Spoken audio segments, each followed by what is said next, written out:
Bismillahirrahmanirrahim. Assalamualaikum warahmatullahi wabarakatuh. Waalaikumsalam.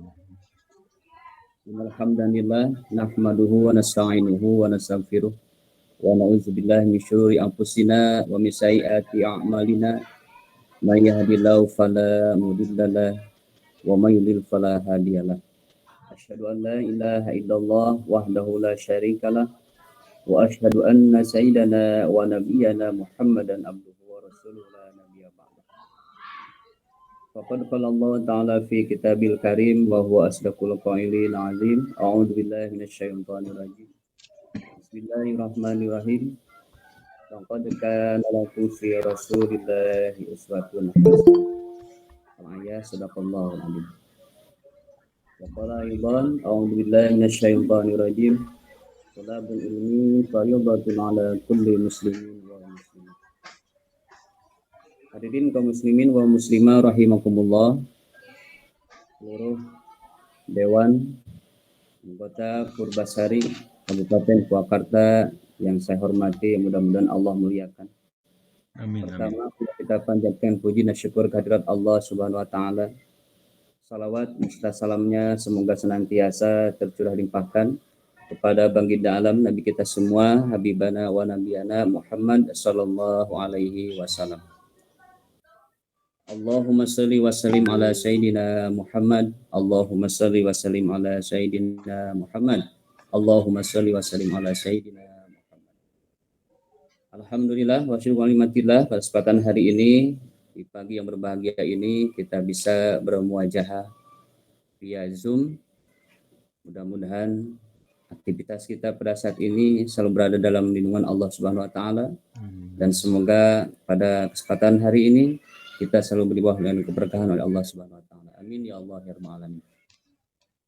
Pada kesempatan yang berbahagia ini, saya atas nama selaku pengisi tausiah ataupun pengisi materi yang mana yang akan disampaikan pada kesempatan hari ini, yaitu berkenaan dengan tauladan Nabi Muhammad SAW.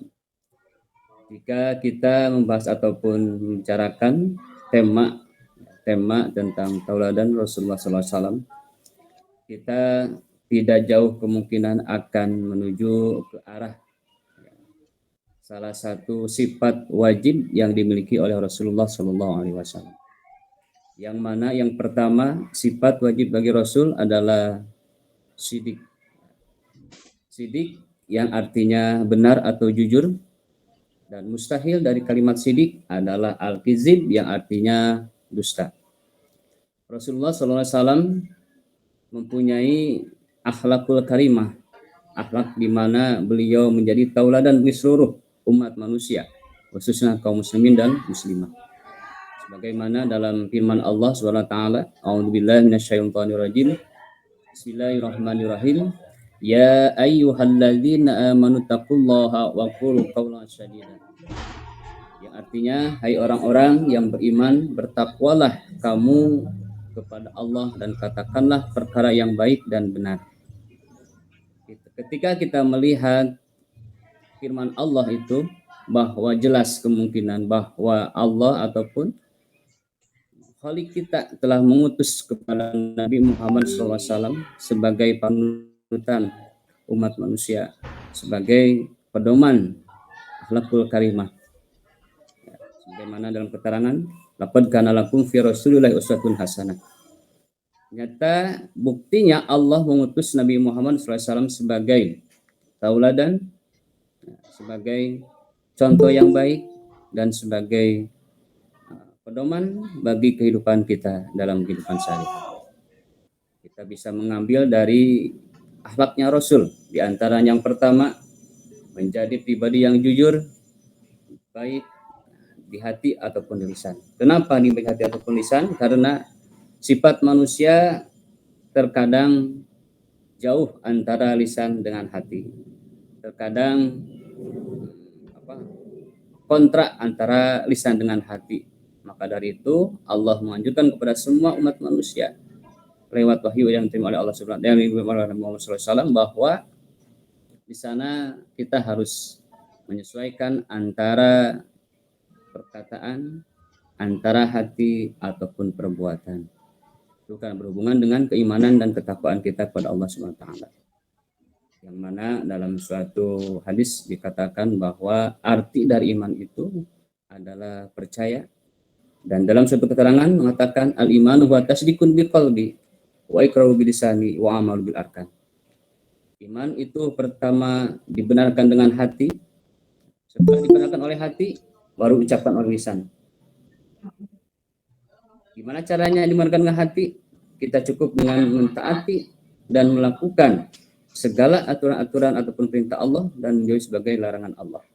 Itu yang dikatakan ataupun domisili dari motivasi Allah kepada makhluknya, Rasul kepada umatnya, bahwa kita dianjurkan, diperintahkan untuk selalu beriman dan bertakwa kepada Allah Subhanahu wa taala. Yang kedua, bagaimana cara kita untuk menerapkan di ucapan kita? Wa iqraru bil lisan, dibenarkan dengan lisan, diucapkan dengan lisan. Dengan cara cukup contoh kita mengucapkan kata alhamdulillah ketika kita diberikan nikmatan oleh Allah Subhanahu wa taala. Cukup dengan kita mengucapkan astagfirullah ketika Allah menguji kita dengan cobaan. Dan itu salah satu contoh kecil ketika kita mentaati ataupun melaksanakan segala perintah Allah. Selain diucapkan oleh lisan, wa amalu bil arkan, dilaksanakan dengan anggota tubuh kita, dikerjakan dengan seluruh anggota badan kita dalam kehidupan sehari-hari. Contoh besarnya yaitu kita melaksanakan ibadah kepada Allah Subhanahu wa taala, salat 5 waktu. Kenapa? Setiap salah satu cerita ataupun sejarah Rasulullah ketika beliau habis melaksanakan haji wada atau haji terakhir, beliau memanggil seluruh keluarganya, termasuk istri dan anak-anaknya. Yang pertama beliau amanatkan ataupun pertama beliau wasiatkan kepada keluarganya, pertama sholat, dan sholat. Kenapa? Setiap muslim ketika benar dalam melaksanakan sholatnya, insya Allah benar juga dalam melaksanakan segala aktivitas perbuatan. Yang kedua, selain wasiat sholat yang disampaikan oleh Rasulullah kepada para keluarganya, yang kedua beliau mengamanahkan jabatannya kepada Abu Bakar As-Siddiq. Kenapa? Karena Abu Bakar As-Siddiq orang yang pertama mempercayai Rasulullah, orang yang pertama masuk Islam di kalangan sahabat. Itulah salah satu contoh riwayat ketika Nabi Muhammad SAW sebelum wafat mengamanahkan salah satu kewajiban kita yaitu sholat, dan sholat. Itu merupakan salah satu contoh besar kita melaksanakan keimanan kita kepada Allah dengan jalan amalu bil arkan. Yang pertama tadi wa iqraru bil lisan, terus dibenarkan dengan hati, dan yang terakhir wa amalu bil arkan, diucapkan ataupun dilaksanakan dengan anggota badan kita. Itu yang pertama, sidik. Yang kedua, sifat yang ada dalam diri Rasulullah SAW yaitu adalah amanah. Amanah dalam arti dapat dipercaya. Mustahil dari sifat amanah adalah khianat, yang artinya berbohong, tidak bisa dipercaya, janji, ingkar janji dan sebagainya. Itu adalah sifat dari mustahilnya amanah, yaitu khianat. Sebagaimana firman Allah Subhanahu wa taala dalam surat Al-A'raf ayat 68. A'udzubillahi minasyaitonir rajim. Bismillahirrahmanirrahim. Uballighukum risalati rabbi wa anna lakum nasihun amin. Yang artinya aku menyampaikan, uballighukum.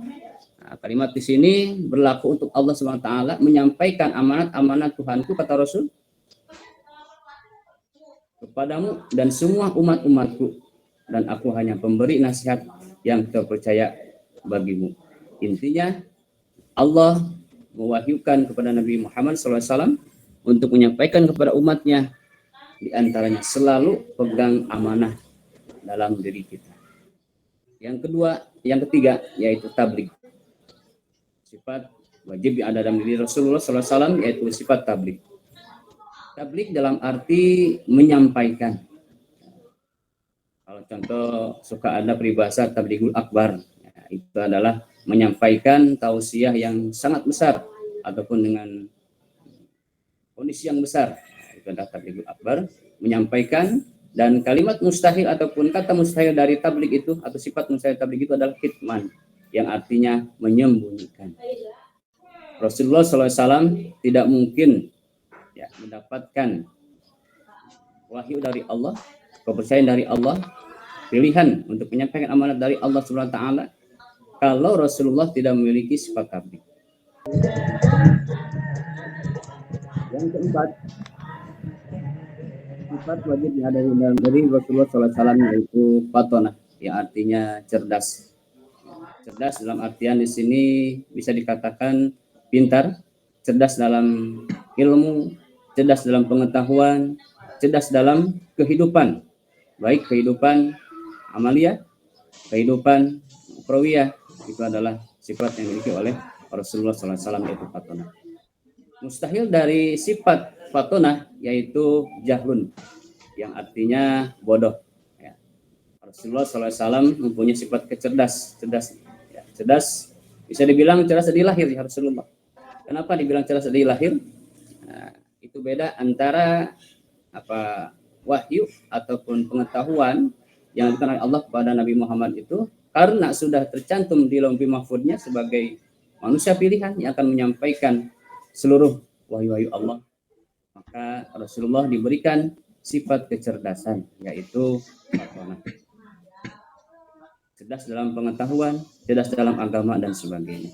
Salah satunya Rasulullah cerdas dalam ilmu politik peperangan. Masih teringat mungkin sebagian para rekan-rekan semua dalam sejarah ada yang namanya perang Badar, perang Uhud, kan? Nah, perang Khandaq dan sebagainya. Kita ambil contoh dalam perang Badar ya, perang Badar. Rasulullah memerintahkan kepada salah satu panglima perangnya, ya, sana menyampaikan Rasulullah agar menguasai ataupun memakai strategi perang yang disampaikan oleh Rasulullah, dan akhirnya di perang Badar umat muslimin mendapatkan kemenangan yang sangat besar. Itu perang yang pertama kali dilakukan Rasulullah bersama para sahabatnya, para umatnya, dan perang yang pertama kali diraih kemenangan oleh Nabi Muhammad SAW. Dan perang-perang yang lainnya, itu yang dilakukan oleh Rasulullah bersama para sahabatnya. Itu 4 sifat wajib yang dimiliki Rasulullah SAW. Ada sebagian dalil yang mengatakan dalam Al-Quran itu berkenaan dengan fatonah. A'udzubillahi minasyaitonir rajim. Yu'til hikmahu may yasha'u. Allah menganugerahkan seluruh hikmah, al-hikmah atau pemahaman atau pengetahuan baik tentang Al-Quran ataupun tentang sunnah kepada Rasulullah Sallallahu Alaihi Wasallam. Jadi yang pertama yang akan kita ambil menjadi tauladan dari sifat Rasulullah SAW dalam kehidupan sehari-hari, yang pertama tadi menjadikan pribadi kita menjadi pribadi yang terus jujur, terus baik, dan terus hati kita bersama lisan kita dan perbuatan kita menjadi suatu anggota yang satu arah, satu keimanan kepada Allah Subhanahu wa taala. Yang kedua, cara meneladani sikap Rasulullah SAW dalam kehidupan sehari-hari kita yaitu berusaha menjadi pribadi yang amanah. Sangat ya, kalau kita membicarakan tentang amanah itu sangat kita jauh dengan apapun perbuatan ataupun sifat amanahnya Rasulullah SAW. Pastinya ya, karena kita manusia biasa, tapi Rasulullah itu adalah manusia pilihan Allah SWT. Yang ketiga, yang perlu kita ambil dari hikmahnya dan Nabi Muhammad SAW, yaitu menjadi pribadi yang senantiasa sabar menerima segala ujian dari Allah Subhanahu. Sabar dalam diberikan ujian dari Allah, sabar diberikan cobaan dari Allah. Contoh hal kecilnya, ketika kita diberikan ujian oleh Allah, diberikan sakit, ketika kita sehat-sehat, semangat ibadah, semangat beraktivitas, diberikan Allah ujian kepada kita. Contoh hal kecilnya sakit badan saja itu sudah mengurangi keaktifan kita kepada sehari-hari ataupun pekerjaan kita sehari-hari. Makanya Allah menganjurkan, pergunakanlah 5 waktumu sebelum datang 5 waktumu. Yang pertama, sehatmu sebelum sakitmu. Itu hal yang pertama. Mumpung kita lagi sehat, mumpung kita lagi sempat, maka silahkan kita laksanakan seluruh aktivitas kita, kewajiban kita, baik aktivitas di pekerjaan ataupun aktivitas di peribadatan kepada Allah SWT. Yang kedua, kayamu sebelum datang miskinmu. Baginaka qabla fakrika. Kayamu sebelum datang miskinmu. Jangan sungkan-sungkan ibu bapak ketika ada kesempatan untuk kita bersedekah, ada kesempatan ketika untuk menambahkan pahala kita, ya, kita berikan, ya, kita sisipkan untuk memberikan sedekah tersebut. Kenapa? Ketika Allah memberikan kefakiran kepada kita, kita jauh dari kesempatan sedekah kepada Allah SWT. Yang selanjutnya, waktu senggangmu sebelum datang sempitmu. Gunakanlah seluruh aktivitas, seluruh waktu yang senggang kita untuk hal-hal yang positif, yang berkenaan dengan ibadah pada Allah Subhanahu wa Ta'ala. Yang terakhir, gunakanlah masa hidupmu sebelum datang masa matimu, ya, insyaallah. Jadi wahayata qabla mautika. Jadi gunakanlah masa hidupmu sebelum datang masa matimu. Kenapa? Ketika ada kesempatan sholat 5 waktu, kita jalankan terus. Ya, sudah datang sholat duhur, laksanakan sholat duhur, asar, maghrib, isya, dan subuh. Kenapa? Ketika kita sakit, tetap saja Allah memberikan kesempatan dan kemudahan kepada kita. Islam, ajaran Islam memberikan kemudahan kepada seluruh umatnya. Tidak ada hal yang sulit untuk menjalankan ibadah kepada Allah. Ketika kita sakit, tidak bisa berdiri, kita bisa melaksanakan sholat ketika tidur, duduk, telentang, dan sebagainya. Ketika kita tidak bisa bergerak, kita bisa melaksanakan dengan cara berisyarat. Cukup mengedipkan mata dan hati kita terujuk pada Allah. Dan ketika kita tidak bisa bergerak, tidak bisa berisyarat, itulah waktunya kita disolatkan. Itu jadi itu adalah salah satu kewajiban kita, khusus saya pribadi, kita semua, untuk selalu menambah ibadah kita pada Allah, menambah aktivitas kita beribadah kepada Allah. Ya. Yang keempat, cara meneladani Rasulullah ataupun sikap Rasulullah dalam kehidupan sehari-hari kita, yaitu yang terakhir, senantiasa berusaha menjadi pribadi yang cerdas dan kritis dalam menerima segala aktivitas, segala perintah Allah, segala kewajiban kita. Kritis dalam arti di sini taat, ya, taat akan perintah Allah, taat akan menjauhi segala larangan Allah. Kalau bisa taat atau tepat waktu dalam menjalankan ibadah kepada Allah. Itu salah satu cara kita meneladani sifat Rasulullah Shallallahu Alaihi Wasallam dalam kehidupan sehari-hari. Ya, itu bisa kita ibaratkan dalam kehidupan sehari-hari kita, ketika kita diberikan cobaan oleh Allah Subhanahu Wa Taala, kita tidak sanggup untuk melaksanakannya, kewajiban kita, berkurangnya pahala kita. Itu kenapa? Karena ada ujian dan cobaan dari Allah. Maka kita wajib untuk punya sifat sabar dalam mendapatkan ujian dari Allah Subhanahu Wa Taala, dan senantiasa berusaha menjadi pribadi yang cerdas dan kritis dalam menjalankan ibadah kepada Allah Subhanahu wa Ta'ala. Jadi kesimpulan dari pembahasan perkuliahan tausiah pada kesempatan hari ini, yaitu mudah-mudahan kita semua, mari kita semua sama-sama, khususnya pribadi saya sendiri, umumnya kita semua, mari kita sama-sama untuk selalu meningkatkan, selalu bersama-sama untuk selalu mengutamakan kewajiban kita kepada Allah Subhanahu wa Ta'ala di kewajiban-kewajiban yang lainnya. Itu saja, Pak Guru, Pak Ustadz, semuanya Ibu dan Bapak yang bisa saya sampaikan. Kurang lebihnya mohon maaf, mudah-mudahan ada manfaatnya, khususnya bagi saya pribadi, umumnya bagi para hadirin semuanya. Sebelum saya tutup, bolehkah saya untuk menyampaikan 2 buah pantun? Ya, mudah-mudahan bermakna ini. Hasil karya barusan hasilnya bulan bersinar begitu indah, kalau dipandang tengahnya jiwa. Selamat Maulid Rasul 1445 Hijriah. Semoga bertambah iman dan takwa. Rumah kaca memiliki lobi, tempat membuat kue surabi. Jika membaca jadikan hobi, tentunya ada di Purbasari. Wabillahi taufiq wal hidayah. warahmatullahi wabarakatuh.